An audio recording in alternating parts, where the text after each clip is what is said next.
దేశవ్యాప్తంగా పలు రాష్ట్రాల్లో తెలుగు ఓటర్లు గణనీయంగా కనిపిస్తారు. ముఖ్యంగా దక్షిణాదిన వివిధ రాష్ట్రాల్లోని పలు సెగ్మెంట్లలో ప్రభావితం చేసే స్థాయిలో ఉన్నారు. అటు చూస్తే తెలుగు రాష్ట్రాల్లో విపరీతమైన ఫ్యాన్ ఫాలోయింగ్ ఉన్న పవన్ కళ్యాణ్కి భాషారహితంగా అభిమానులకు కొదవలేదు. ఆ క్రమంలో బీజేపీ జనసేన అధ్యక్షుణ్ణి తన ట్రంప్ కార్డుగా మార్చుకుంటుందా? సనాతన ధర్మ సూత్రాలతో దేశవ్యాప్తంగా ఫోకస్ అవుతున్న జనసేనాని ఎన్డీఏ కూటమికి స్టార్ క్యాంపెయిన్ కానున్నారా? మొన్న తెలంగాణ, నిన్న ఆంధ్రప్రదేశ్లో పవర్ చూపించి మహారాష్ట్ర ప్రచారంలో సత్తా చాటుకున్న AP deputy CM next target ఏంటి?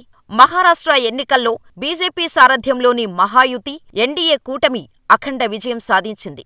ఈ విజయంలో జనసేనాని ఏపీ ఉప ముఖ్యమంత్రి పవన్ కళ్యాణ్ పాత్రను తప్పకుండా ఒప్పుకోవాల్సిందే. పవన్ ప్రచారం చేసిన షోలాపూర్, పూణే, లాతూర్, బల్లార్పూర్, కసబపేట్, డేగలూర్, భోకర్ లాంటి చోట్ల అధిక స్థానాల్లో బీజేపీ కూటమి గెలుపొందింది. ముఖ్యంగా పవన్ కళ్యాణ్ ప్రచారం చేసిన నియోజకవర్గాల్లో అద్భుతమైన రెస్పాన్స్ లభించింది. ఆయా ప్రాంతాల్లో పవన్ సభలకు ప్రజలు స్వచ్ఛందంగా పోటెత్తారు. మరాఠా గడ్డపై తెలుగు ప్రజల సంఖ్య ఎక్కువగా ఉన్న చోట్ల పవన్ ఇమేజ్ ఎంతో మహా ఫలితాలతో వెల్లడైంది.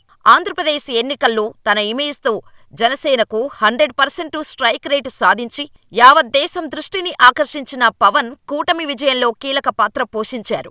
ఇప్పుడు తెలుగు రాష్ట్రాలకు అవతల పవన్ చరిష్మాపై ఎవరికైనా సందేహాల్లాంటివి ఉంటే అవన్నీ మహారాష్ట్ర ఎన్నికల ఫలితాలతో తుడిచిపెట్టుకుపోయాయి. ఇప్పుడు పవన్ కళ్యాణ్ మహారాష్ట్ర మొదలుకొని కింద ఉన్న దక్షిణాది రాష్ట్రాలలో బీజేపీకి ప్రధాన ప్రచార అస్త్రంగా మారారు. మహారాష్ట్ర మిషన్ పూర్తి కావటంతో పవన్ చరిష్మాను వాడుకొని దక్షిణాది రాష్ట్రాల్లో విస్తరించేందుకు బీజేపీ పెద్దలు రెడీ అవుతున్నట్టు చెబుతున్నారు. వారి కళ్ల ముందు ఉన్న నెక్స్ట్ బిగ్ మిషన్ తమిళనాడు. మరో ఏడాదిన్నరలో తమిళనాడు అసెంబ్లీ ఎన్నికలు జరగబోతున్నాయి. బీజేపీకి, సంఘ పరివారుకు తమిళనాడు ఎప్పుడూ కొరకని కొయ్యే.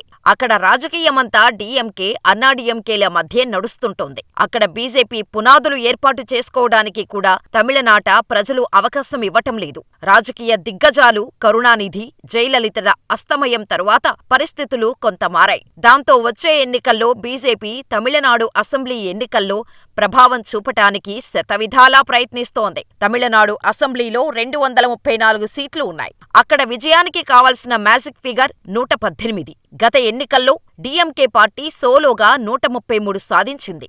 అంత బలంగా ఉన్న డీఎంకేను ఢీకొట్టడం అంత సామాన్యమైన పని కాదు. ఇలాంటి తరుణంలో కాషాయ నేతలకు కనిపిస్తున్న ఏకైక ఆప్షన్ పవన్ కళ్యాణ్ మాత్రమే అంటున్నారు. పవర్ స్టారుగా పవన్ను తమిళులకు ప్రత్యేకంగా పరిచయం చేయాల్సిన అవసరం లేదు. సనాతన ధర్మం బేస్ చేసుకుని పవన్ చేసిన తమిళ రాజకీయ ప్రసంగాలు, ఉదయనిధి స్టాలిన్ను టార్గెట్ చేస్తూ ఇచ్చిన స్టేట్మెంట్లు తమిళనాట బాగా వైరల్ అయ్యాయి. అలాగే తమిళనాడులో తెలుగు జనాభా కూడా ఎక్కువే. ఇలాంటి పరిస్థితుల్లో మహారాష్ట్ర ఎన్నికల్లో జనసేనాని హిట్ కొట్టడంతో ఆయన్ను స్టార్ క్యాంపెయినర్గా తమిళనాడులో దించడానికి బీజేపీ రెడీ అవుతున్నారట. తమిళనాడుతో పాటు దక్షిణాది రాష్ట్రాల్లో బీజేపీ పాగా వేసేందుకు పవన్ కళ్యాణ్ని సనాతన ధర్మం పేరుతో వినియోగించుకోబోతుందంటున్నారు. దక్షిణాదిలో 5 రాష్ట్రాలు ఉండగా ఒక ఏపీలో మాత్రమే బీజేపీ కూటమి అధికారంలో ఉంది. మహారాష్ట్రలో సాధించిన విజయంతో మిగిలిన చోట్ల పాగా వేసేందుకు పవన్ కళ్యాణ్ అనే ఆయుధాన్ని వినియోగించుకోబోతోందట. మొత్తం మీద పవన్ కళ్యాణ్ నేషనల్ లీడర్గా ఫోకస్ అవుతుండటంతో జనసైనికులు సంబరాలు చేసుకుంటున్నారు.